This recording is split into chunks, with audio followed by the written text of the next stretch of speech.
Затоа што 14 луѓе ги загубија животите во пожарот во Тетовската модуларна болница, можно е и никој да не понесе кривична одговорност. Може да се заклучи од најновиот одговор на обвинителството на прашањето до каде е постапката.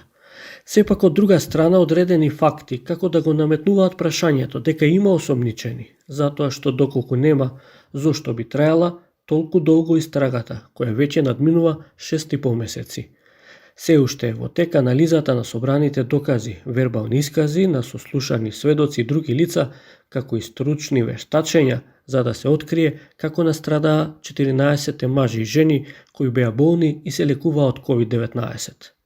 Анализата на сите прибрани докази е во тек. Временски рок за завршување на предистражната постапка нема, односно таа трае додека не бидат прибрани сите потребни докази, за да се потврди или отфрли основаноста на сомненијата за сторено кривично дело.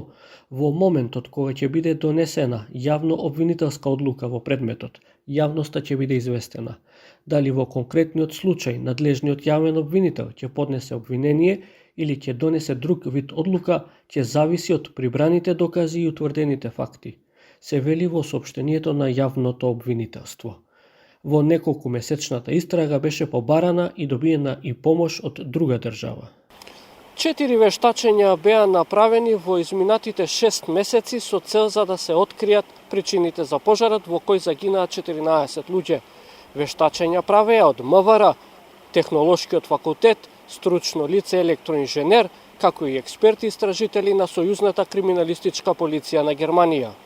Пожарот во модуларната болница настанал како последица на запален продолжен кабел на кој бил приклучен дефибрилатор, апарат за реанимација, полнач за мобилен телефон и уште еден уред, информираше обвинителството во октомври 2021 година по вештачењето на МВР. Тогашните двајца директори на Тетовската болница поднесоа оставки, но останаа на функциите се до преструктурирањето во владата. Јавноста за случајот побара оставки од министерот Венко Филипче и владата, но тоа не се случи. Преку марш, граѓаните на Тетово Лани во септември побараа одговорност поради настраданите.